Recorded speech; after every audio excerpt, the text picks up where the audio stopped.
नमस्कार, मैं हूं परवीन शेख और आप देख रहे हैं कैपिटल टीवी की स्पेशल स्टोरी। बिहार की सियासत में जब से नीतीश बीजेपी के साथ गए हैं तब से बयानों की बाढ़ आ गई है। विपक्षी नेता लगातार नीतीश और मोदी के गठजोड़ को पलटू राम की जोड़ी बता रहे हैं, लेकिन सबसे ज्यादा हमलावर कांग्रेस है, क्योंकि बिहार की सियासत में अपनी जमीन को मजबूत करने के इरादे से कांग्रेस के तमाम नेता अब बीजेपी और पीएम मोदी पर हमला बोलते हैं। अब उन्होंने नीतीश को भी टारगेट पे ले लिया है। नीतीश ने चौतरफा हमलों का जवाब देना शुरू कर दिया है। आज मीडिया से बात करते हुए नीतीश वो बात कह दी जिससे कांग्रेस को मिर्ची लग गई है। वहीं नीतीश कुमार ने राहुल गांधी की पोल पट्टी खोलनी शुरू कर दी है। नीतीश ने अपनी चुप्पी तोड़ते हुए इंडी गठबंधन के नाम को लेकर भी बड़ा और चौंकाने वाला खुलासा किया है, क्योंकि नीतीश ही इंडी गठबंधन के सूत्रधार रहे हैं। उन्होंने ही विपक्ष को एकजुट करने के मकसद से सभी विपक्षी दलों का गठन करने की कवायद शुरू की थी, लेकिन जब से इस गठबंधन पर कांग्रेस का कब्जा हुआ है उसके बाद से इंडी गठबंधन खत्म होने की कगार पर पहुंच गया है। स्पेशल स्टोरी में आगे बढ़ने से पहले देख लेते हैं कि इंडी गठबंधन को लेकर नीतीश ने क्या कहा है। आपने ही इंडिया अलायंस बनाया था। हम तो नाम भी कह रहे थे कुछ दूसरा उन लोगों को, अब वो अपना कर दिया था। हम तो बोल दिए थे कि नाम ठीक नहीं है तो अपना कर दिया, तो हम कहे ठीक है। अब बाद में हालत देख न लिए। हम तो कितना कोशिश कर रहे थे, एक काम करवे नहीं किया, एक काम नहीं कर रहा था। आज तक तय किया कि कौन पार्टी कितना लड़ेगी, कुछ नहीं। हम तो फिर छोड़ दिए कि भाई छोड़ो भाई, और छोड़ करके हम अपना आ गए। तो जिनके साथ हम पहले से थे उनके साथ आ गए। अब सब दिन हम इधरे रहेंगे और हम आप सोच लीजिए खाली बिहार के विकास के काम में लगे रहते हैं, लगे रहेंगे सबके हित में, और आप लोगों का भी नमन करते हैं। 23 जून 2023 में पटना में नीतीश के नेतृत्व में ही पहली बार 17 विपक्षी दलों के प्रमुख नेता एक साथ आए थे। नीतीश के नेतृत्व में हुई इस बैठक में ही बीजेपी को 2024 में टक्कर देने के लिए इन नेताओं का महाजुटान हुआ था। अब नीतीश से बेहतर कौन जान सकता है कि इंडी की बैठकों में क्या क्या बातें हुई, क्या क्या चर्चाएं हुई, और 31 जनवरी को मीडिया के सामने जिस तरह से नीतीश ने अपनी चुप्पी तोड़ी है उससे विपक्षी नेताओं में हड़कंप मच गया है, क्योंकि अब एक एक करके सभी की पोल खुलने वाली है। गठबंधन का नाम इंडिया रखने को लेकर नीतीश ने साफ कहा कि हम कह रहे थे कि ये नाम ठीक नहीं है, अब हालात आप देख सकते हैं। उन लोगों ने एक काम नहीं किया, आज तक सीट शेयरिंग नहीं हो पाई। हम जिनके साथ पहले थे वहीं आ गए, अब यहीं रहेंगे और बिहार के विकास के लिए काम करेंगे। वैसे नीतीश कुमार यही नहीं रुके, उन्होंने आगे तेजस्वी और आरजेडी को लेकर भी निशाना साधा। उन्होंने कहा है, इन लोगों का राज जब था तो क्या होता था, शाम के बाद कोई बाहर निकलता था। आप तो बच्चा थे, आपको नहीं मालूम है, पूछिए। कोई जाता था यहाँ से आगे जाता था, क्या स्थिति थी। आई बड़ा बड़ा जो बिल्डिंग बना है कोई था, ये तो जब हम आए हैं 5 से तभी न शुरू किए हैं जी। और जो बच्चा है जो बाद में आया है उसको क्या पता है। तो सारा काम जो हम लोगों ने किया है 2005 से जब आए और 2006 से किए, आप बोलिए तो लोगों का जो इलाज होता था तो उसको पैसा देना शुरू किया। देश भर में कहीं था, सबसे पहले 2006 में हम ही ने शुरू किए जी। बिहार के मुख्यमंत्री नीतीश कुमार ने तेजस्वी यादव के बयान पर पलटवार किया है। नीतीश ने बता दिया कि तेजस्वी जो अपने काम का ढिंडोरा पीट रहे हैं वो सब ड्रामा है। नीतीश का साफ कहना है कि आरजेडी का जब बिहार में राज था तो क्या होता था, शाम के बाद कोई बाहर नहीं निकल सकता था। जब हम 2005 में आए तब से काम होना शुरू हुआ। हमें पता है कि कुछ लोग अपना प्रचार करते हैं, लेकिन ये भी याद करें कि हमने कितना काम किया है।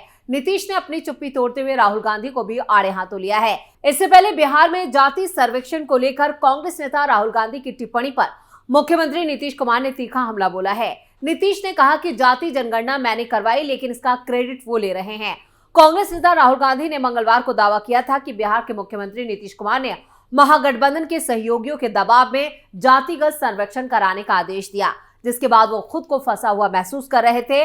राहुल के दावे पर प्रतिक्रिया देते हुए नीतीश कुमार ने कहा, जातिगत जनगणना कब हुई थी, क्या वो भूल गए हैं? हमने 9 पार्टियों को बिठाकर इसे करवाया था। 2019-2020 में विधानसभा से लेकर सार्वजनिक बैठकों तक हर जगह हम जातिगत जनगणना कराने की बात कहते थे। 2021 में प्रधानमंत्री से भी मिलने गए, उन्होंने पीएम ने कह दिया था कि अभी तो हम लोग नहीं करेंगे।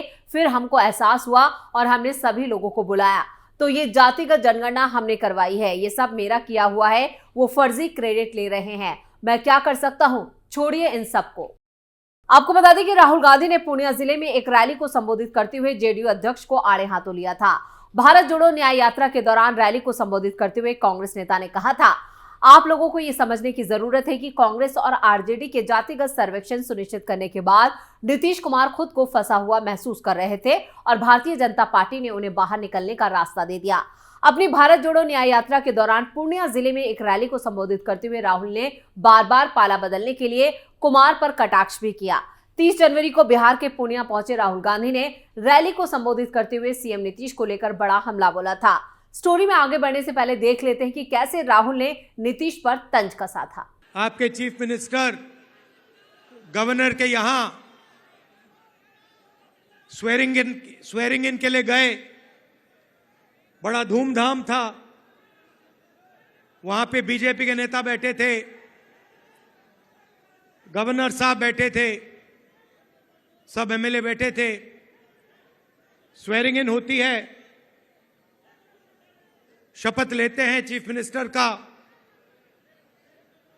उनके मंत्री 2-3 मंत्री भी शपथ लेते हैं, खूब तालियां बजती हैं और फिर नीतीश जी निकल जाते हैं, वापस सीएम हाउस की ओर चल जाते हैं। गाड़ी में पता लगता है कि वो अपना शॉल गवर्नर के घर में छोड़ आए, तो ड्राइवर से कहते हैं भैया चलो वापस चलो, शॉल उठाना है। तो ड्राइवर गाड़ी घुमाता है, गवर्नर के घर आता है, नीतीश जी निकलते हैं, गवर्नर के पास जाते हैं, दरवाजा खोलते हैं, गवर्नर कहते हैं भाई इतनी जल्दी वापस आ गए। तो ये हालत है बिहार की। थोड़ा सा दबाव पड़ता है और यू टर्न ले लेते हैं। नीतीश कुमार के एनडीए के साथ चले जाने से इंडी गठबंधन को बड़ा झटका लगा है और इसका नुकसान गठबंधन को जरूर होगा। न सिर्फ बिहार में बल्कि पूरे देश में इंडी गठबंधन कमजोर हुआ है और यही बौखलाहट राहुल गांधी के बयान में भी झलक रही है। नीतीश के जाने से भले ही अभी इंडी गठबंधन खत्म नहीं हुआ है, लेकिन परसेप्शन की लड़ाई में गठबंधन काफी पीछे रह जाएगा। लोगों को लगेगा कि गठबंधन लड़ने की स्थिति में नहीं है। भले ही नीतीश कुमार को गठबंधन का चेहरा नहीं बनाया गया हो, लेकिन उन्होंने देश भर में बैठकें की, अलग अलग दलों के नेताओं को एक साथ लाने की कोशिश की। अब नीतीश ही गठबंधन से अलग हो गए हैं, इससे जाहिर तौर पर गठबंधन कमजोर नजर आ रहा है। वहीं इंडिया गठबंधन का चेहरा न घोषित होने के बाद से ही नीतीश को गठबंधन से बाहर निकलने का कोई बहाना चाहिए था। बीजेपी ये जानती है कि नीतीश इंडिया गठबंधन की कमजोर कड़ी है, क्योंकि वो जो चाहते थे गठबंधन में उन्हें वो नहीं मिला। नीतीश को लग रहा था कि लालू तेजस्वी को जल्द से जल्द सीएम बनाना चाहते हैं और वो स्वयं मुख्यमंत्री का पद छोड़ना नहीं चाहते थे, इसलिए ही वो बीजेपी के साथ गए। नीतीश को साथ लेना बीजेपी की मजबूरी है, क्योंकि आगामी लोकसभा चुनावों में बीजेपी बिहार में किसी भी सूरत में सीटों का नुकसान उठाने की स्थिति में नहीं है। हालांकि राजनीतिक विश्लेषक ये भी मानते हैं कि बिहार में भले ही गठबंधन की छवि का नुकसान हो रहा हो, लेकिन अभी तेजस्वी और राहुल गांधी के पास लोगों के करीब जाकर अपनी बात रखने का मौका है। नीतीश के जाने से बिहार में इंडिया गठबंधन को नुकसान होगा, इसमें कोई शक नहीं है, लेकिन तेजस्वी अब पूरे जोश में हैं और वो बीजेपी पर हमला कर रहे थे, अब नीतीश पर भी करेंगे। तेजस्वी नीतीश की मौका परस्ती को भुनाने की कोशिश करेंगे। अगर वो ऐसा कर पाते हैं तो जो नुकसान हुआ है उसे वो फायदे में बदल सकते हैं और इसी रणनीति के तहत तेजस्वी से लेकर इंडिया गठबंधन में शामिल तमाम नेता नीतीश कुमार को अपने निशाने पर ले रहे हैं। वहीं अब नीतीश कुमार भी मैदान में आ चुके हैं, यानी वो भी ईंट का जवाब पत्थर से दे रहे हैं। अब नीतीश कुमार मैदान में आ गए हैं, तो ऐसे में 2024 चुनाव की तैयारी में जुटा एनडीए गठबंधन के जो सहयोगी दल हैं वो भी खुलकर नीतीश का समर्थन कर रहे हैं। नीतीश अब सभी मंचों से इंडी गठबंधन के नेताओं के उन राज से पर्दा उठा सकते हैं जो अब तक राज थे। इधर बीजेपी नेता रविशंकर प्रसाद ने नीतीश का समर्थन करते हुए कहा है कि शुरू से ही चल रहा था कि नीतीश कुमार ने गठबंधन बनाया और उसके बाद कुछ हुआ नहीं। उनका मान नहीं रखा गया। उन्होंने जो फैसला किया ठीक किया, उनकी पीड़ा हम समझते हैं। यानी अब नीतीश बीजेपी के साथ मिलकर राहुल गांधी की वो बातें सार्वजनिक कर सकती है जो अब तक पर्दे के पीछे थी या जो राहुल गांधी के जो करीबी हैं उन्हें पता थी। यानी अब नीतीश कुमार राहुल गांधी के हर एक राज से पर्दा उठाने वाले हैं। यानी अब राहुल गांधी की मुश्किलें बढ़ने वाली हैं और राहुल गांधी के कई राज अब यहां पर लोगों के सामने आ जाएंगे और वो बातें भी सामने आ जाएंगी जो यहां पर कांग्रेस को बड़ा नुकसान पहुंचा सकती हैं। स्पेशल स्टोरी में इतना ही। वीडियो कैसा लगा नीचे कमेंट बॉक्स में अपनी राय जरूर दें।